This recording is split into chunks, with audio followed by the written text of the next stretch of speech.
hockey team flew up from here in Florida to Buffalo yesterday.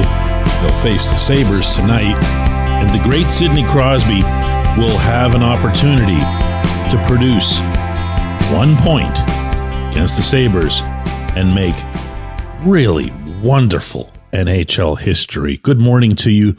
Good Thursday morning. I'm Dejan Kovacevic of DK Pittsburgh Sports. This is Daily Shot of Penguins. It comes your way bright and early every weekday. If you're into football and or baseball, I also offer daily shots of Steelers and Pirates in the same place that you found this.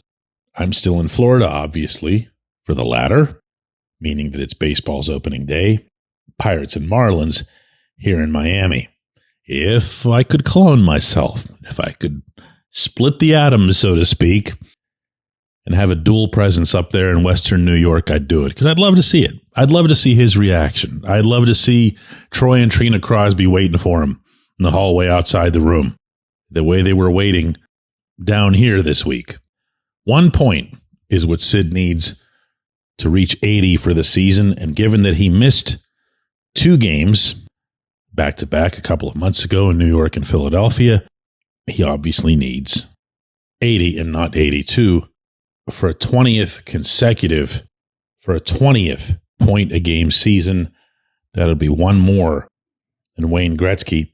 And given the head start that Gretzky had with those incredibly gifted and deep and everything Edmonton teams, the numbers that he put up, especially with the Oilers, but then to his credit, continuing on with the Kings and everywhere else that his tour took him, he put up numbers that realistically shouldn't have been touched, especially if you factor into it how much the game has changed and how much in particular goaltending has changed.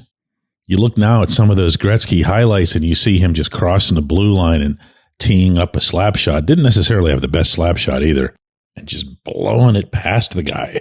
Now, to be fair, the guys from that era will also tell you, hey, they have way better equipment now. They have better training, better nutrition. If we had all that stuff, we would have been ... Bottom line is, Sid himself has played through more than one era. He's 37, and he has been maybe the capital T, capital H, capital E model of consistency in National Hockey League history. And I don't just mean the numbers. I don't just mean that here he is at 37 with 24 goals and 71 points. He's the 11th leading scorer in the league at age 37. I'm sorry, but respectfully, that's preposterous that should happen. But it's also Sid. He's obviously on a team that isn't great, so he isn't getting a lot of scoring support. That means he, of course, continues to face all of any team's defensive focus. Same way that a couple nights ago here up in Tampa, John Cooper acknowledged to all of us afterward that he had Anthony Cirelli out there just to follow Sid around, which is no different than what you would have said or done 15 years ago in the league. And Jake Gensel was taken away. Best left winger Sid's ever had. Just poof, gone. Now, Jake gets replaced on that line by a hell of a hockey player in Rickard Rakell, but Rakell's not Jake in the sense that he knows exactly where Sid's going to be or exactly where to either get the puck to Sid or get open for Sid, or most pointedly, what to do along the boards. That was the big thing, I think, that was in everybody's mind when Jake was traded, which is where you're going to find a guy who can score that much, but can also, grind it out, keep the cycle going. Well, Rakell's not the greatest cycle guy. He does it in a different way, but he's very, very good with possession. Sid just figured him out. He learned, he watched, he observed, he communicated, he led. And between those two and Brian Rust, they formed one of the better 5-on-5 lines in the league this year. So what was going to hold him back? What was going to slow him down if it wasn't going to be the team factor or the no Jake factor? Here's one for you. Crazy thought. He'd be getting old, and he wouldn't be able to play the same way. He wouldn't be able to sustain the same style. He'd have to try to become different.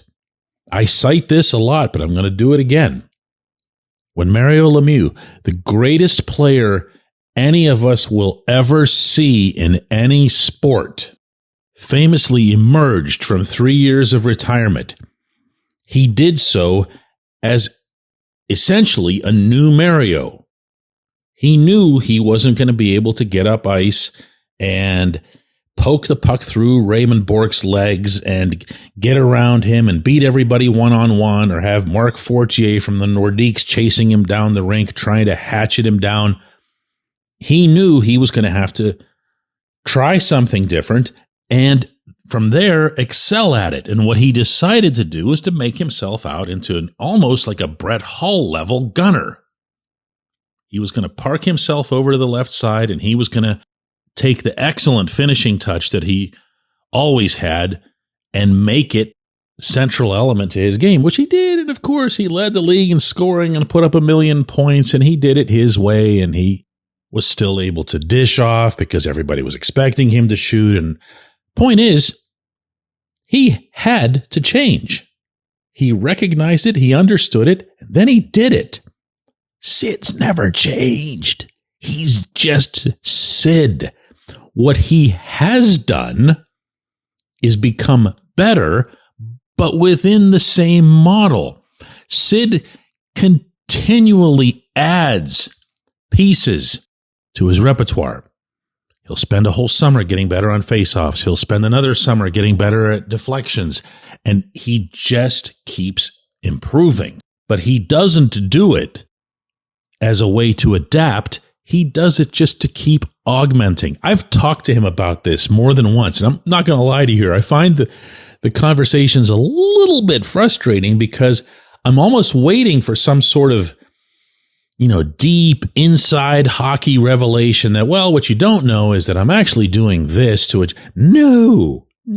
He just looks at you like you're nuts. And you are. I am, for asking.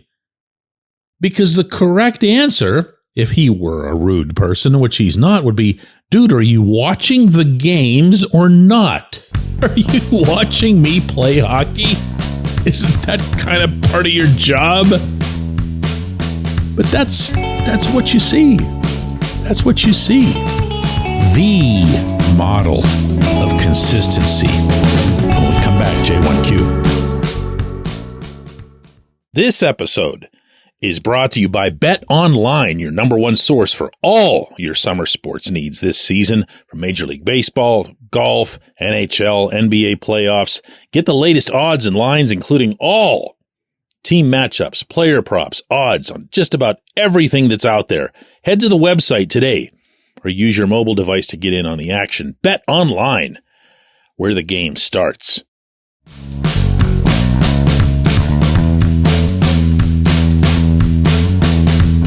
Today's J1Q comes from Josh, who says, DK, I'm not a fan who buys into this idea that Mike Sullivan hates young players, but I will say that I feel some young players don't get the same looks when called up compared to others. Case in point, Sam Poulin.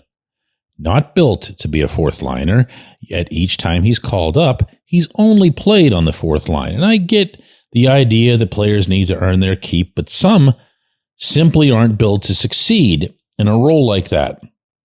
Do you think the Penguins and or Sullivan have mishandled Poulin at all, or not really given him the shot to even show what he can do? Josh, I would love to be able to ask you this question back directly, but we're going to have to settle for doing it like this through the show. What is it when you watch Poulin that you see, that you feel he can do?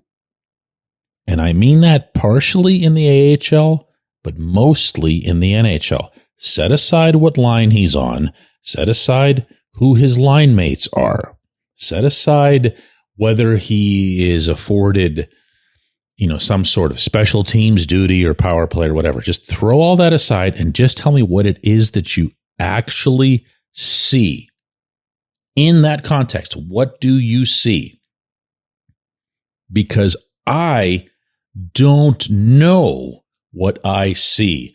I am never proud to admit to anybody on this particular program, having spent an entire lifetime immersed in hockey in every conceivable way over my time on this earth, to say to you that I don't know something about it that wounds me, but I don't know what I see when I watch Poulin play. I don't know if I see a misplaced scorer because I never see him score. I don't know if I see a misplaced playmaker because I never see him make plays. I don't know if I see a misplaced checker or two-way guy because I don't even necessarily see him trying all that hard in those areas. So I'm not inclined in this case, I am in others, to say that Sullivan needs to handle this kid better than he did or that kid better than he did. I've been openly critical, for example, of the way Sullivan handled Sam Lafferty. Sam came up, you might recall, and this is something that got a lot of attention because he's from out in Hollidaysburg to the east of Pittsburgh, and it was neat having the local kid and everything. And then Sam poked a couple of goals in, and they looked like decent goals, and it didn't come across to anybody that this was someone who was going to be typecast into a scrub role. And yet, I've brought this up many times before, so it's not a revelation on this show, but I vividly recall a conversation that I had with Sullivan in Winnipeg after one of those games where he was trying to put Lafferty in a box and say, well, if he's going to stick here, he has to do this. This is what he has to do. And I'm thinking, I mean, he's big, he can fly. And those were some pretty nice goals. Why not see what you have? Now, listen, hindsight is exactly what it is. Sam's still in the league. Sam is still, collecting an NHL paycheck. Sam did not, in fact, morph into some top 6 guy. Okay, so it's not like Sullivan was wrong and I was right. It's just, when you see somebody stepping up and rising up a little bit, and you yourself hold Brian Rust up as the role model for everyone in the organization, then you have to remember that was Rust's path. Rust was going to be your third line, fourth line guy. The Swiss Army knife was what Sullivan would call him back then. And he was going to have to learn penalty kill and whatever else. And he was never going to be much of a scorer, and he wasn't going to be on your power play until he was. And nobody ever put a ceiling over Rust's head, including, I should stress here, Sullivan himself. So you're right. It's not something that's across the board with him. It's not a universal problem that he's had. But if you're searching for a pattern here, if you're searching for something where you say, aha, when it's this type of player, yes, I have an answer for that. It's when he doesn't understand what he's seeing from this player. When someone has, for example, Daniel Sprong disease, and they just skate like a headless chicken while awaiting that one golden opportunity that you know that they're just going to pick a corner on and make you look stupid for not knowing what the heck you're doing as a coach. I say that, but Sprong doesn't even do that. I appreciate the question. Really good one. I appreciate everybody who listens to Daily Shot of Penguins. I'm going to do another one of these tomorrow.